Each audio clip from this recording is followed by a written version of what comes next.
मैं जब भी मोबाइल खोलती हूँ एक ना एक रील ऐसी चलती रहती है जिसमें बोलते हैं आज उर्फ़ी ने ऐसे कपड़े पहने, आज उर्फ़ी ने ये कहा।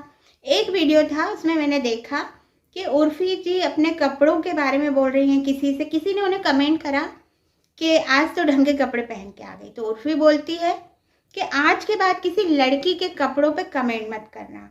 तो मैं उर्फ़ी जी से ये कहती हूँ कि लड़की का मतलब जानती हैं आप?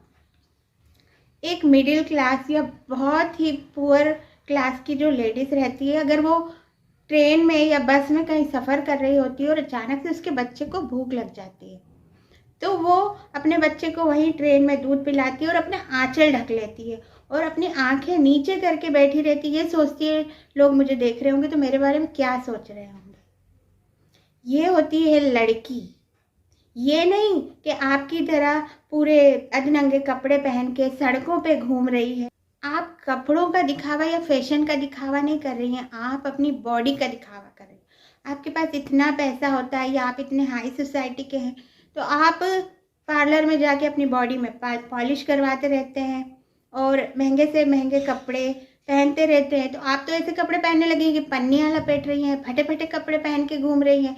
यानी आपको पैसों की तो कोई ज़रूरत ही नहीं है। इंसान पैसा किस लिए यूज़ करता है? अच्छे घर में रहने, अच्छे कपड़े पहने, अच्छा खाना। मुझे नहीं लगता कि आप अच्छा खाती भी होंगी क्योंकि आप डाइटिंग पे रहती होंगी अपनी बॉडी को ठीक रखने के लिए। कपड़े तो आपका पन्नी या किसी भी फटे पुराने कपड़ों से भी काम चल जाए। एक वीडियो में वो बोल रही हैं कि मैं किसी भी धर्म को नहीं मानती। जब इंसान जन्म लेता है तो सबसे पहली शिक्षा उसको घर से ही मिलती है और घर में सबसे पहली शिक्षा धर्म की ही दी जाती है। आप जिस जाति समाज के हैं आपको उसके बारे में बताया जाता है कि आपको इस भगवान को मानना है, आपको ऐसे कपड़े पहनने हैं, आपको अगर आप मुसलमान हैं तो आपको नमाज़ पढ़ना है, आपको अगर आप हिंदू हैं तो आपको आरती या पूजा करना है। तो सबसे पहली शिक्षा घर से ही शुरू होती है, उसके बाद स्कूल कॉलेज और बाकी चीज़ें आती है। तो जब आप घर में जो भी काम आपके हो रहा है आपको उसी में इंटरेस्ट है, आप हमारे भारत की क्या इज्जत रखेंगी? हमारे देश को भारत माता कहा जाता है और कोई भी नहीं चाहेगा कि हमारे देश की माँ ऐसे कपड़े पहन के घूमे। वैसे मैं ये वीडियो उर्फ़ी जावेद के लिए नहीं बना रही हूँ, ये वीडियो मैं भारत की जनता के लिए बना रही हूँ। मैं अपनी तरफ से एक मैसेज भारत की जनता को देना चाहती हूँ ताकि आप समझें। आपने कभी भी बाहर सड़क पे किसी भी पागल को घूमते देखा होगा कि वो अपना मानसिक संतुलन या दिमाग सब खो बैठता है, या तो वो फटे से कपड़े पहन के घूमता है या कई बार उसके बॉडी में कपड़े ही नहीं होते हैं, वो नंगा ही घूमता रहता है। क्यों? क्योंकि वो अपना दिमाग खो चुका है। तो क्या आप या मैं हम उसके पीछे मोबाइल या मीडिया वाले घूमते हैं क्या जिसने कपड़े क्यों नहीं पहने, या उससे कुछ पूछते हैं हम?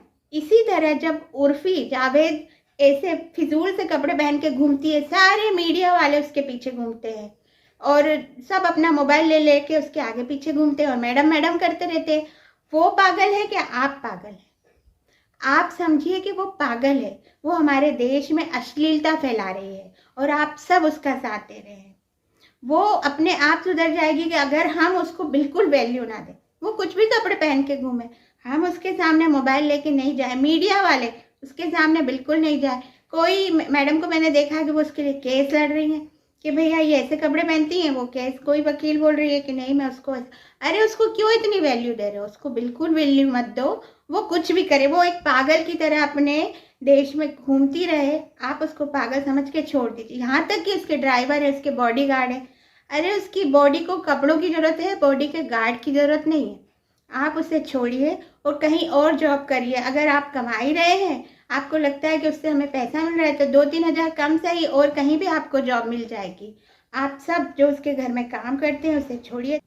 वो अपने रूप का बखान करती है, अपनी बॉडी को दूसरे लोगों को दिखाती है और अपन समझते हैं कि वो अपने कपड़े दिखा रही है। वो कपड़े नहीं दिखा रही है, अपनी अश्लीलता इस भारत में फैला रही है। ये राजपूतानी पोशाक जो हमारे देश का गौरव है, जिसकी तारीफ खुद हमारे पूजनीय पंडित प्रदीप मिश्रा जी ने की है, वो आप जानते ही हैं। वाकई में अपने भारत में खूबसूरत कौन था? हमारे देश की, हमारे चित्तौड़ की रानी पद्मावती, जो कि बहुत खूबसूरत थी और वो ये राजपूतानी पोशाक पहनती थी और इसी में उनकी खूबसूरती निकल के आती थी। खिलजी, जिसको उनकी खूबसूरती के बारे में पता चला तो उससे बचने के लिए उन्होंने अपने आप को जौहर कर लिया। तो ऐसे देश की जो स्त्रियां, भारतवर्ष की जो हमारे यहाँ हैं, ऐसी स्त्रियों के सामने इन स्त्रियों की क्या वैल्यू है जिनको आप लोग वैल्यू कर रहे हैं। अगर कोई महिला किसी खेत में बैठी अपने बच्चे को पीठ में बांधे, आपने देखा होगा कि वो गेहूं निकालती रहती है, खेत में काम करती रहती है, इतनी तड़पती भड़कती धूप में, जिसमें उसका बदन पूरा काला हो जाता है, झुलस जाता है, वो इस चीज़ का ध्यान नहीं रखती है। उसे अपना घर परिवार, अपने बच्चे पालने हैं, वो अपनी खूबसूरती का ध्यान नहीं रखती है। आप उनके पीछे कैमरा लेके दौड़िए ना, उनके पीछे मीडिया वाले जाइए ना, इन लोगों के पीछे आप क्यों जा रहे हैं? आप अपनी खुद की भी वैल्यू कम कर रहे हैं। एक बात और सुनिए कि हमारे प्रधानमंत्री ने इस भारत देश को स्वच्छ बनाने के लिए कितना कुछ किया। वो खुद भी सड़कों पे उतर आए, तो क्या वो हमेशा इस देश के कचरे को हटाने के लिए खुद ही सड़कों पे आते रहेंगे? आपका भी तो कुछ फर्ज बनता है कि ऐसे कचरे को आप हटाएं। बस मैं यही कहूँगी कि आप खुद बदलिए तो वो अपने आप सुधर जाएगी। और उसी को देख के एक लड़की कोई सी ट्रेन में चढ़ गई थी ऐसे कपड़े पहन के, तो वो क्यों चढ़ी? आप सबने उसे भगाया क्यों नहीं? जो भी इस तरह के कपड़े पहन के आए उसको आपको ट्रेन में या बस में चढ़ने ही नहीं देना चाहिए। सब लोग ऑब्जेक्शन उठाएंगे कि आप अगर भारत में रहना चाहते हैं तो सभ्यता से रहिए, नहीं तो आपको इस भारत में कोई जगह नहीं मिलेगी, चाहे वो भारतीय हो चाहे बाहर से आया हो। तो हम बदलेंगे तब ये भारत देश बदलेगा, इसलिए आप खुद बदलिए। और अगर मेरी बातों से आपको किसी को भी कुछ बुरा लगा हो तो मैं क्षमा चाहती हूँ। Thanks for watching.